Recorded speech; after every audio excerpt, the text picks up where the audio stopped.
Bem no dia do nosso aniversário de casamento, meu marido levantou uma fatura de R$ 345 mil e me chamou de inútil diante de 58 parentes. Eu não chorei, não gritei, só enviei uma foto.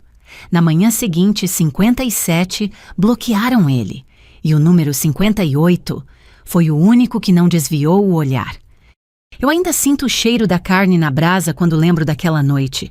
O salão de festas do condomínio estava cheio barulhento normal demais para o que ia acontecer.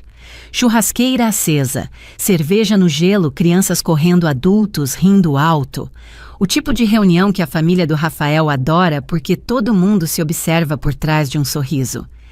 Eu fui discreta de propósito, vestido escuro, salto baixo, cabelo preso. Eu não queria aparecer. Eu só queria passar por aquilo sem me tornar o assunto da mesa como sempre. Rafael estava no auge do personagem dele, camisa perfeita, relógio caro, postura de homem seguro. Ele cumprimentava todo mundo como se fosse dono do ambiente. E eu sabia, quando ele fica assim, ele não quer celebrar. Ele quer mandar. Na hora do bolo, ele pediu atenção. Eu vi celulares levantando, gente filmando, e senti aquele frio curto no estômago, o aviso de que vinha algo feito para me atingir. Foi quando ele levantou a folha. Fatura 345.000 brasilianske reais. A mesa reagiu como ele queria: espanto, risos nervosos, comentários sussurrados. E então veio a frase. Simples, alta, cruel. A frase que ele escolheu para me reduzir diante de todo mundo. Eu fiquei imóvel. Não porque eu estava fraca, porque eu entendi na hora aquilo não era raiva, era estratégia. A fatura não era uma conta. Era um palco. Era ele tentando colocar um preço em mim como se eu fosse dívida, como se eu não tivesse vida antes dele. Eu olhei para o papel e pensei numa coisa fria: quem inventa um número tão grande, assim não quer verdade, quer espetáculo.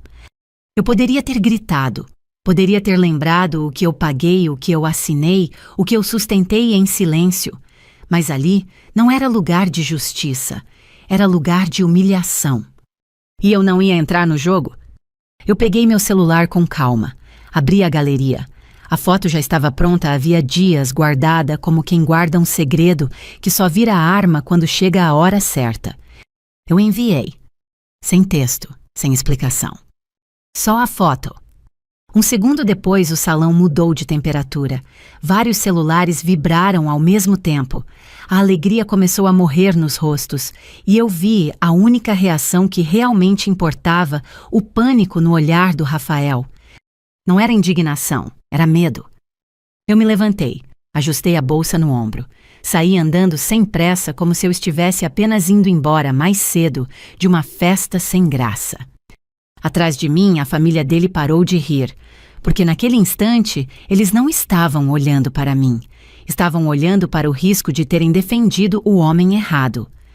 Na manhã seguinte, meu celular virou uma lista silenciosa. Bloqueado, bloqueado, bloqueado. 57 vezes. 57 pessoas preferiram sumir do que ficar perto do escândalo. Só uma não bloqueou. O número 58. O filho dele. A mensagem foi curta, seca, adulta demais para a idade. Eu vou terminar o que você começou. E foi aí que eu entendi: aquela foto não tinha destruído um casamento. Ela tinha acendido um fósforo dentro da família inteira. Eu não dormi direito naquela noite. Não por chorar, eu não chorei. Eu não dormi porque a minha cabeça ficou trabalhando como uma planilha aberta, linhas, colunas, datas, consequências.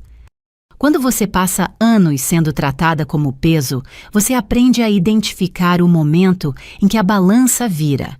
E naquela madrugada, eu senti a casa inteira do Rafael inclinando lenta, mas inevitavelmente para o lado errado. O celular dele parou de tocar por volta das 3 da manhã. Não foi porque ele aceitou. Foi porque ele entendeu que insistir comigo não mudaria o que já tinha acontecido no coração daquela família: a dúvida. Na manhã seguinte, eu acordei cedo, tomei banho, prendi o cabelo e saí para trabalhar como se eu ainda estivesse dentro de uma vida normal. O trânsito estava o mesmo, o barulho da cidade estava o mesmo, E isso sempre me impressiona como o mundo continua mesmo quando a nossa casa está pegando fogo. No elevador do prédio, eu conferi o grupo da família pela última vez. Ele tinha virado um lugar morto. Não porque alguém tivesse amadurecido, mas porque todo mundo tinha entendido que ali qualquer palavra podia virar prova. E prova assusta mais do que briga. A foto que eu enviei não era indecente. Não tinha beijo, nem corpo, nem traição explícita. Eu escolhi isso de propósito. Família que vive de aparência sempre encontra um jeito de perdoar traição, desde que não vire manchete. O que eles não perdoam é um risco que ameaça o nome, o patrimônio, a rotina inteira. A minha foto mostrava o Rafael em um café na Vila Olímpia, sentado como um executivo. Terno escuro, notebook aberto, postura de homem que resolve. Só que o reflexo do vidro da mesa entregava o que ele não imaginou, um papel de cartório com data recente. E o título que dá azia em qualquer brasileiro: notificação de protesto. E na tela do notebook, a cereja que deixou todo mundo gelado, uma planilha com o nome da empresa do pai dele, CNPJ. E uma lista de movimentações que não combinavam com empresa séria. Havia uma coluna escrita despesas pessoais misturada com reembolso, como se isso fosse normal. Não era. Quem entende de dinheiro sabe quando aquilo está organizado demais para ser acaso e desorganizado demais para ser honesto. Eu deixei aquela foto existir sem legenda, porque legenda dá espaço para debate. A imagem não. A imagem só deixa espaço para uma pergunta muito simples: por que ele estava com isso? No escritório, eu atendi 2 clientes, fechei um relatório e marquei uma reunião. A minha vida inteira sempre foi assim: eu faço o que preciso fazer, mesmo com o mundo querendo me puxar para o drama. Só que perto do meio-dia, o meu celular vibrou com um número que eu conhecia: Dona Silvia. Eu não atendi. Ela mandou uma mensagem curta, sem rodeio, do jeito que manda a ordem: precisamos conversar hoje. Eu não respondi. Não porque eu estava com medo, porque eu sabia que se eu respondesse rápido, eu entraria na agenda dela.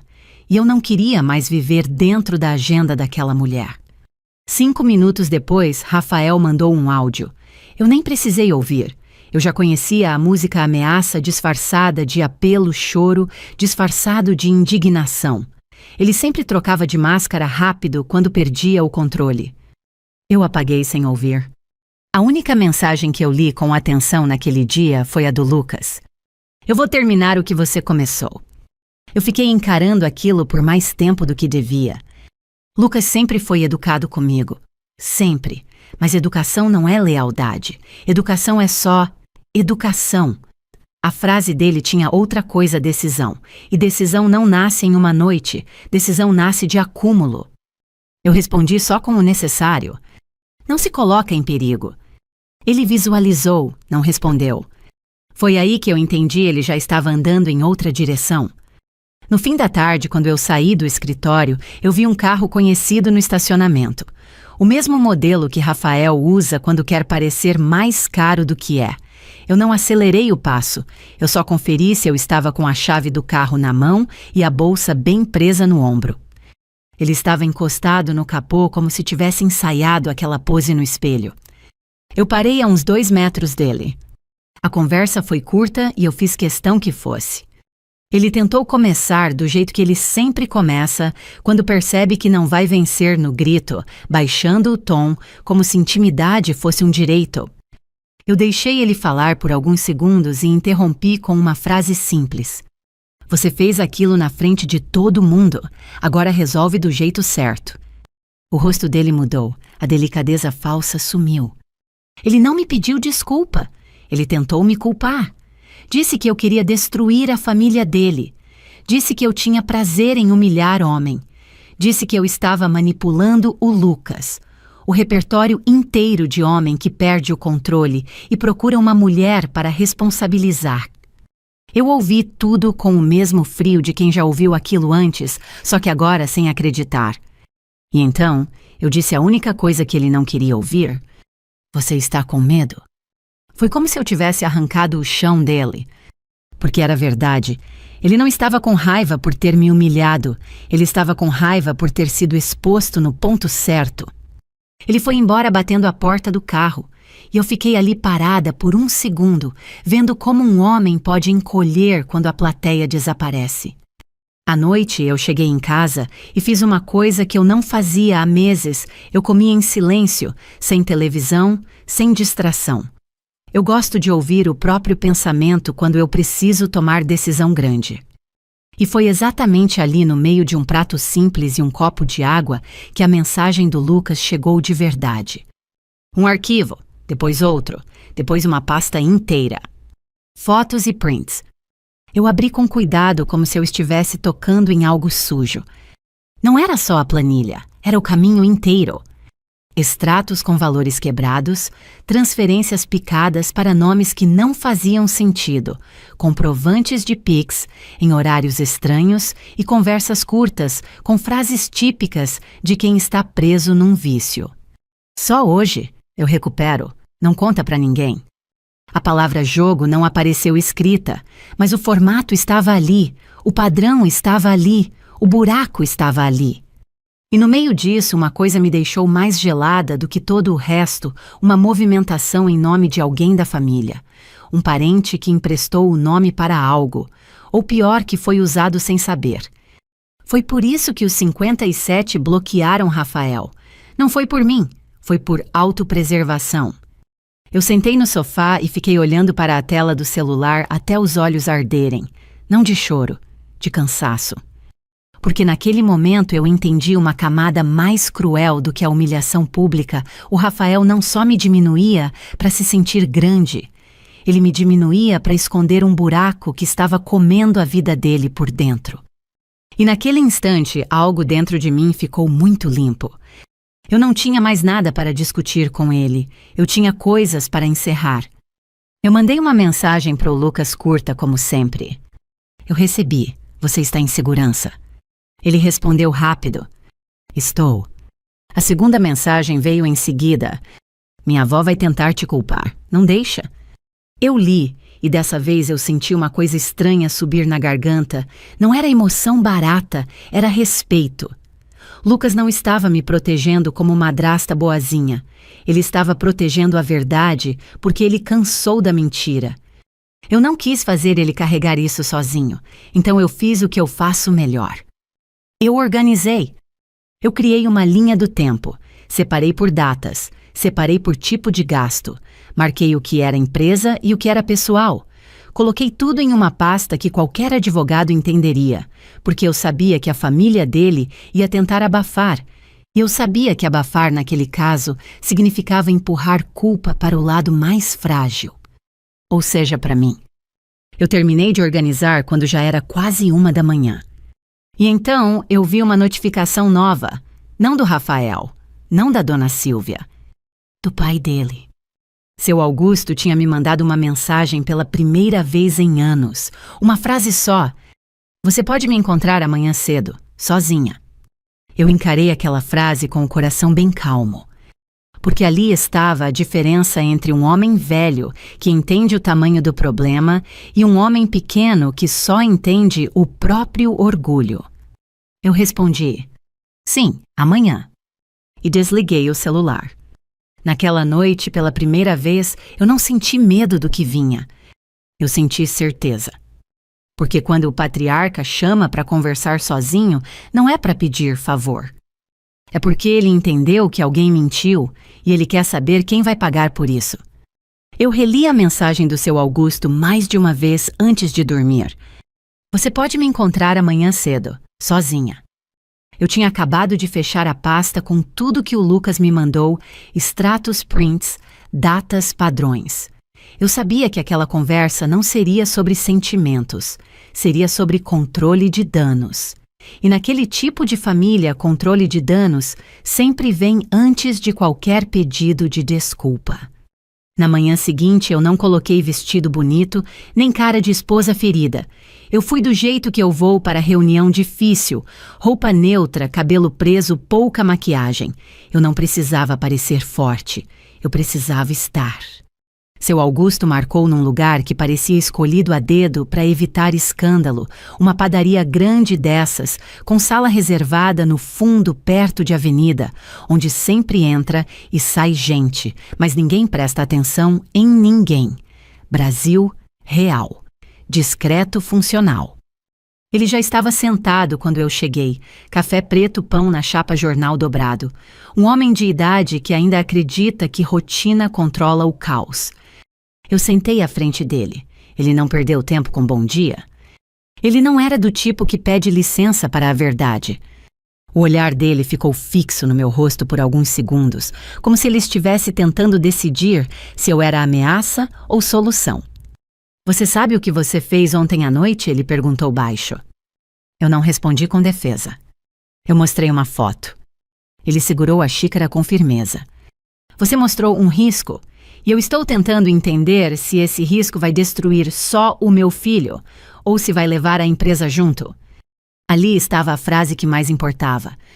Não era sobre mim, era sobre o patrimônio dele. Eu poderia ter sentido raiva, mas eu só senti clareza. Pelo menos ele era honesto no objetivo. Eu tirei o celular, abri a pasta e coloquei a tela virada para ele, não como ameaça, como relatório. Sem drama. Eu não vim aqui para destruir empresa, seu Augusto. Eu vim para parar de ser usada como cortina. Ele fez um gesto curto pedindo para eu continuar. Eu passei por cima do que era óbvio e fui direto ao que doía. Mostrei padrões, datas, transferências quebradas, movimentações que não combinavam com operação de transportadora, valores que pareciam pequenos isolados, mas viravam um rombo quando juntava tudo. Seu Augusto não se mexia muito, só o maxilar endurecia de leve a cada nova tela. O tipo de homem que não perde o controle na frente de ninguém, nem da própria vergonha. Isso aqui eu disse apontando não é erro de contabilidade, é hábito. E hábito tem nome. Ele não pediu que eu dissesse, ele já sabia. A palavra jogo não foi dita, não precisava, ele era velho o bastante para reconhecer o formato do desastre. Seu Augusto apoiou os dedos na mesa e respirou fundo, como se estivesse tentando não envelhecer mais 10 anos ali mesmo. Você tem noção do tamanho disso? Tenho. E você tem noção do que a minha mulher vai tentar fazer com você? Eu olhei para ele. Eu tenho noção do que ela faz com todo mundo que ameaça a imagem dela. Ele assentiu sem defender. Foi nesse momento que eu percebi a diferença entre ele e a dona Silvia. Ele não era bom. Ele era prático. E naquela situação, pragmatismo valia mais do que afeto. Seu Augusto colocou o jornal de lado e disse finalmente algo que mudou o peso da sala. O Rafael está tentando preparar uma história. Eu senti a nuca ficar fria. Que história? Ele baixou a voz ainda mais. Ele quer dizer que você sabia de tudo, que você participou, que você usou o Lucas para se vingar. Ele quer transformar você em cúmplice. Eu não mexi um músculo. Por fora, calma. Por dentro, o cérebro correndo rápido. Isso fazia sentido. Era o último recurso do Rafael sujar alguém para parecer menos sujo. Seu Augusto continuou. Ontem à noite, depois que vocês saíram do salão, ele veio para minha casa. Não pediu desculpa, não chorou. Ele só perguntou se eu tinha como resolver isso com você. Eu engoli seco. Resolver como... Seu Augusto me encarou. Com dinheiro, com ameaça, com desgaste. Do jeito que ele sempre fez com você e eu fingi que era casamento. A frase caiu pesada. Não pelo conteúdo, pelo reconhecimento tardio. Eu respondi sem subir o tom. Ele não vai conseguir. Seu Augusto se inclinou sério. Ele já tentou. Ele falou que tem como provar que parte do dinheiro passou por você. Eu entendi na mesma hora. Não era que eu tinha feito, era que ele ia fabricar. E eu lembrei dos pics que eu fiz no passado quando ele aparecia com emergências e promessas de semana que vem, eu devolvo. Valores pequenos, mas suficientes para construir narrativa se alguém quisesse. Eu respirei fundo sem pressa. Ele vai pegar minha boa-fé e chamar de crime. Seu Augusto não negou. Vai. Eu fiquei em silêncio por um segundo. E aí eu fiz o que eu sempre faço quando alguém tenta me prender num jogo sujo, eu mudo o tabuleiro. Então nós vamos deixar tudo claro do jeito que ele mais odeia por escrito.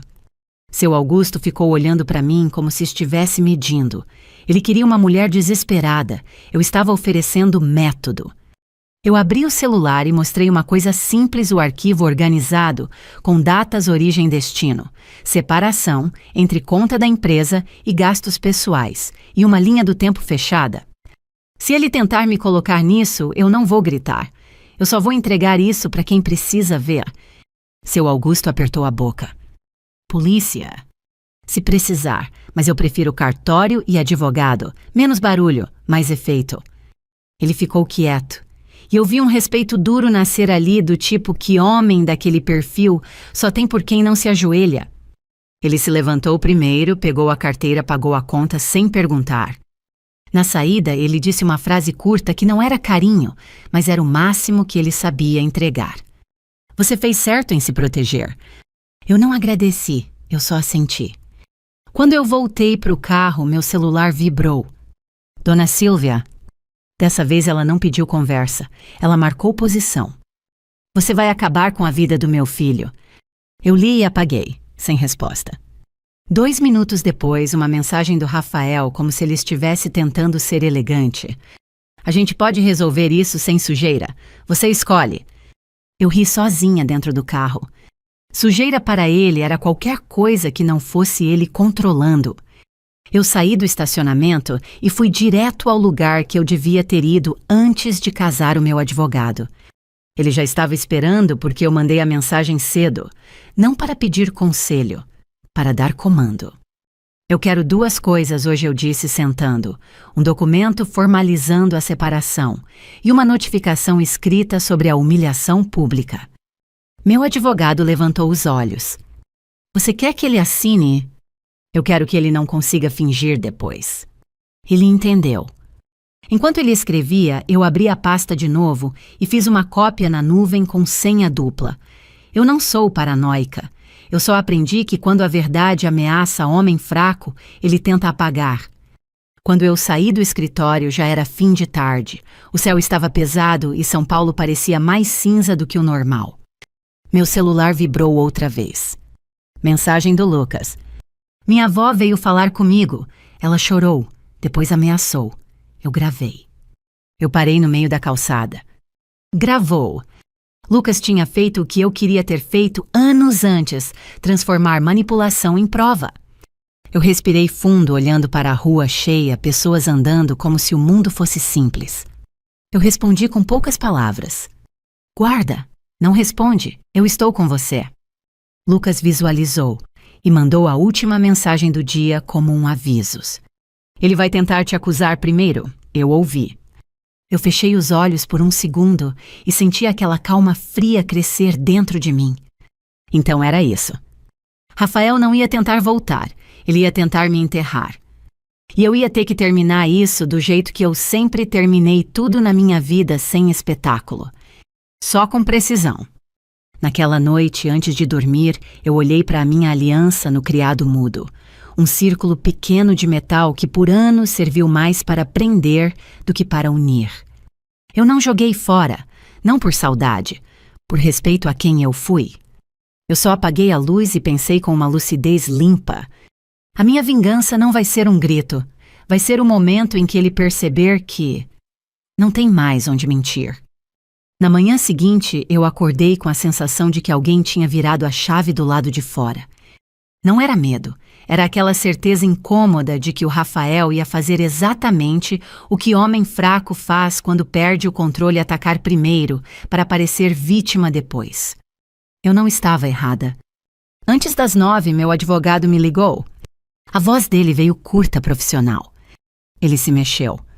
Eu nem precisei perguntar como. Meu nome já estava no jogo. Rafael tinha enviado uma notificação extrajudicial. Um documento frio cheio de palavras bonitas, com a intenção bem feia, me colocar como ameaça, como aproveitadora, como alguém que estava pressionando a família por dinheiro. No papel, ele não era o homem que ergueu uma fatura numa festa e me chamou de inútil. No papel, ele era um marido tentando preservar o patrimônio da família. E eu, claro, era a mulher instável que queria manchar a reputação. Meu advogado me encaminhou a cópia. Eu li inteira sem piscar. Rafael tinha colocado termos como constrangimento, difamação, tentativa de extorsão. Ele tinha citado provas que ele não tinha e insinuado movimentações suspeitas em meu nome, tentando amarrar aqueles piques antigos, como se eu tivesse participado de algo. Era a versão sofisticada do velho truque: se eu não puder ser herói, eu viro vítima. Eu respirei fundo e respondi do jeito que ele menos esperava, sem emoção. Responde com documentos, hoje. Meu advogado não perguntou, tem certeza. Ele só disse: entendido. Em seguida, eu recebi uma mensagem de uma cliente antiga, uma mulher discreta, séria, que nunca mandava mensagem fora de hora. Está tudo bem. Ouvi seu nome num comentário estranho. Eu senti o estômago gelar pela primeira vez em dias. Rafael tinha feito o segundo movimento espalhar. Não em rede social, porque isso vira prova contra ele. Ele espalhou do jeito mais covarde e mais eficiente, em conversa de corredor, em comentário de família, no lugar onde a reputação de uma mulher pode ser corroída sem barulho. Eu digitei apenas: está tudo sob controle, obrigada por me avisar. E guardei a mensagem. Quando você aprende a se proteger, você para de brigar por opinião. Você passa a proteger o que pode ser provado. No começo da tarde, Lucas me mandou o áudio da avó. Eu coloquei o fone e ouvi. Dona Silvia começou com choro. Choro baixo, vítima perfeita. Depois mudou o tom. Ela chamou Lucas de ingrato. Disse que ele estava destruindo o pai. Disse que eu era uma mulher fria, calculista, que eu tinha feito a cabeça dele. Então veio o pior trecho, não pela crueldade, mas pela intenção. Ela sugeriu que se Lucas não consertasse isso, ele perderia ajuda, faculdade e apoio. Cortaria a relação, cortaria amor. Manipulação embrulhada de chantagem. Lucas ficou quieto quase o tempo inteiro, e isso me deu uma vontade estranha de abraçar aquele menino já quase homem. Porque ficar quieto com gente assim é uma forma de inteligência que custa caro. No fim do áudio, Dona Silvia soltou uma frase que ela achou que ninguém fora da cozinha da família ouviria. Seu pai vai te proteger, mas primeiro ele precisa enterrar a mulher dele. Eu pausei. Ouvi de novo. Aquela frase era o que faltava. Não era só Rafael, era projeto de família, um plano. Eu encaminhei o áudio para o meu advogado e digitei: isso entra no pacote, sem dó. Ele respondeu: perfeito. No fim da tarde, eu recebi a ligação do seu Augusto. Ele não cumprimentou, não perguntou se eu estava bem. Ele foi direto como sempre. Amanhã cedo, na empresa, com o contador. Eu entendi na mesma hora o que estava acontecendo. Quando uma família desse tipo chama contador para reunião, não é para conversar, é para fechar porta. Eu respondi só: eu vou. Ele fez uma pausa. E o Lucas? Lucas sabe o que está fazendo. Seu Augusto não discutiu, só desligou. Naquela noite, Rafael não me ligou. Não mandou áudio, não tentou reconciliar. Isso era o que me assustava mais nele. Quando o barulho acabava, vinha a parte perigosa. Eu deitei cedo, mas eu não dormi rápido. Eu fiquei lembrando da cena no salão de festas, o papel na mão dele, o sorriso de quem quer humilhar sem pagar preço. E eu pensei com uma clareza amarga: ele não me chamou de inútil porque acreditava nisso. Ele me chamou de inútil porque precisava que todo mundo acreditasse. Na manhã seguinte, eu cheguei na empresa do pai dele às 8h20. Galpão grande, caminhões alinhados, cheiro de diesel, funcionários indo e vindo com prancheta. Vida real. Nada ali tinha espaço para romance, só responsabilidade. A sala de reunião era simples. Mesa, cadeiras, ar-condicionado, fraco, um quadro branco com números de rota. Seu Augusto já estava sentado, o contador ao lado com um notebook aberto, e no canto Rafael, de braços cruzados, olhar duro, a cara de quem quer me matar sem levantar a voz. Dona Silvia não estava. Isso também dizia tudo. Ela preferiu ficar onde o veneno dela é mais útil, fora da cena formal. Eu sentei, sem cumprimento, sem sorriso. Ali ninguém era família. Ali todo mundo era consequência. Seu Augusto começou. Eu quero entender o que existe. Exatamente. O contador abriu a tela e colocou os anexos do Lucas. Eu observei o Rafael por 2 segundos. Ele não estava confiante. Ele estava travado. O tipo de homem que sabe que quando a conversa vira técnica, a manipulação perde força. O contador falou com a mesma frieza de quem já viu muito erro virar problema criminal. Isso aqui não é um gasto fora do lugar. Tem padrão, tem repetição, tem mistura. Seu Augusto ficou quieto. Rafael tentou interromper com voz firme, mas era firme só por fora. Ele começou a falar de inimigos, de gente querendo derrubar, de mulher vingativa. O de sempre. Ninguém reagiu, ninguém comprou, porque ali não era festa, era empresa. Então eu fiz o meu único movimento naquela sala. Eu coloquei o celular sobre a mesa e apertei play. O áudio da Dona Silvia. O choro, a ameaça, a frase enterrar a mulher dele. O contador abaixou os olhos. Seu Augusto fechou a mão devagar. Rafael ficou branco. Ele tentou falar, mas não saiu nada de útil. Ele estava com a garganta cheia de orgulho e sem nenhuma prova. Seu Augusto olhou para ele como eu nunca tinha visto antes. Não era raiva de pai, era desprezo de dono.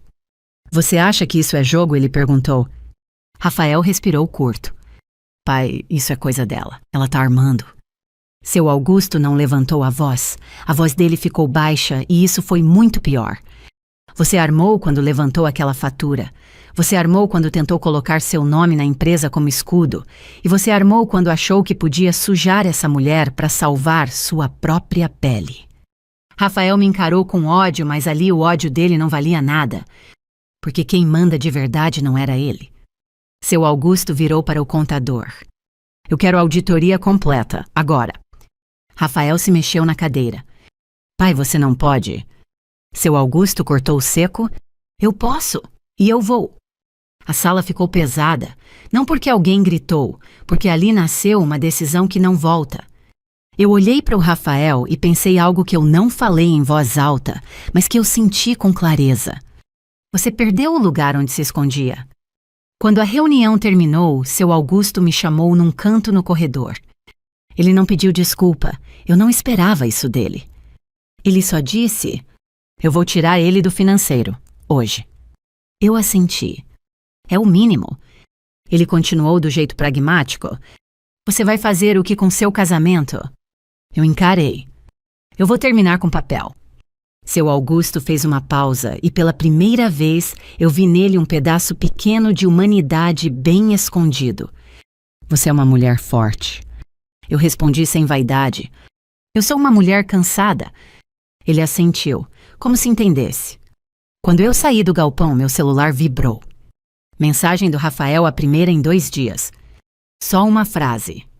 Você acha que venceu, mas eu ainda posso te destruir. Eu li e o que eu senti não foi medo. Foi uma calma fria, quase bonita. Eu respondi com 8 palavras, sem emoji, sem explicação. Você não destrói quem parou de te salvar. E desliguei o celular. Naquela noite eu recebi a confirmação da audiência no cartório para a assinatura final do divórcio. Horário marcado, documento pronto. Eu deitei na cama e pensei amanhã não seria um final feliz, seria um final limpo. E para mim isso sempre valeu mais. Na manhã do cartório eu não senti nada parecido com coração partido.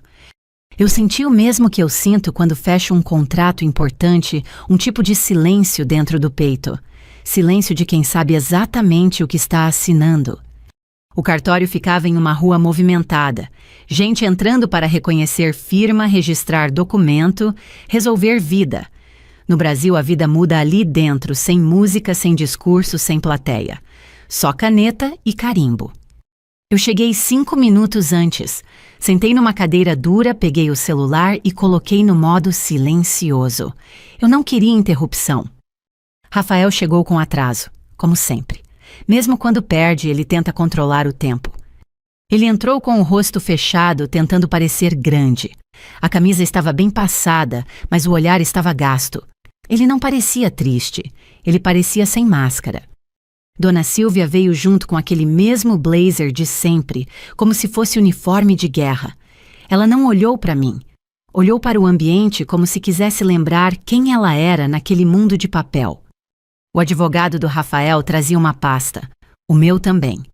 O tabelião ajeitou os óculos e pediu os documentos.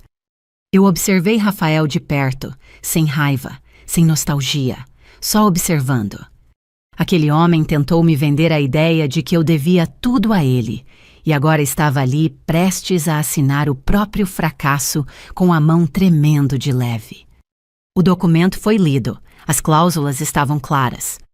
Separação formal, divisão limpa, nada de guerra inventada, e no meio a frase que eu exigi como parte da minha dignidade, que a fatura foi uma humilhação pública e uma mentira. Quando o tabelião leu isso, Rafael levantou o rosto. A mandíbula dele endureceu. Ele queria recuar, eu vi no olho, mas não recuou. Porque ele não tinha mais espaço. A auditoria do pai estava em andamento. O contador já tinha separado tudo. E a família dele, que ontem ria, agora só queria que aquilo acabasse sem virar escândalo maior. Rafael pegou a caneta. Ele demorou 1 segundo a mais antes de encostar a ponta no papel, como se aquele gesto fosse uma derrota física, mas assinou. Eu assinei logo em seguida, sem pressa, sem mão tremendo, porque eu já tinha assinado por dentro muito antes. Quando terminou o tabelião, carimbou. O som do carimbo foi seco e definitivo. O tipo de som que encerra uma era sem pedir licença. Dona Silvia levantou primeiro. Ela finalmente olhou para mim. O olhar dela não tinha lágrimas, tinha ódio e vergonha misturados. Você conseguiu, ela disse baixo. Você destruiu meu filho. Eu não respondi no mesmo tom. Eu respondi no tom que ela merecia, neutro, limpo.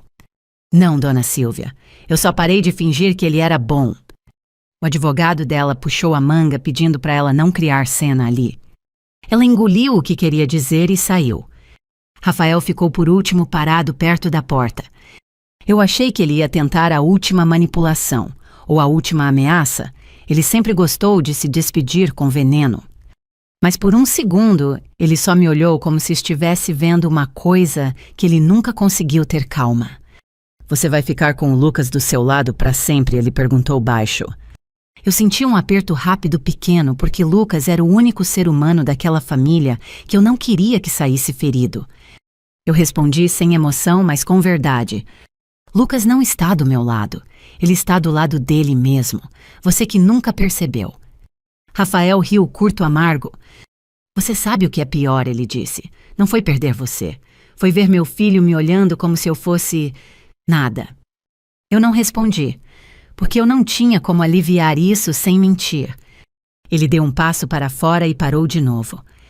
Eu te odiei naquela festa, ele disse, porque você não me deu o gosto de te ver quebrar. A frase foi quase uma confissão. Eu apenas olhei para ele e pensei, então era isso o tempo todo. Eu virei as costas e fui embora. No estacionamento, o ar estava quente. Eu sentei no carro, respirei fundo e pela primeira vez em semanas eu senti algo parecido com leveza. Não porque eu ganhei, mas porque eu parei de carregar peso que nunca foi meu. No fim da tarde, Lucas me ligou. A voz dele veio baixa adulta sem drama. Ele disse que o avô tinha colocado Rafael para fora do financeiro, que ele estava tendo que vender coisas para cobrir buracos, que a Dona Silvia estava tentando salvar a imagem com frases prontas para os parentes. E no fim, Lucas disse o que realmente importava. Eu não quero que você suma da minha vida. Eu fiquei em silêncio por 1 segundo. Eu não sou mãe dele. Eu nunca fui. E eu nunca quis substituir ninguém. Mas eu fui a única pessoa naquela casa que não o tratou como ferramenta. Eu respondi simples. Eu não vou sumir, mas eu também não vou mandar na sua vida. Ele soltou um eu sei como se isso fosse exatamente o que ele precisava ouvir. Quando eu desliguei, eu fui até a varanda do apartamento. A cidade estava barulhenta como sempre. A vida seguia sem saber o que eu tinha acabado de encerrar. Eu fiz café, sentei sozinha, sem música, sem telefone na mão. E então, pela última vez naquele dia, eu lembrei da fatura. R$ 345 mil.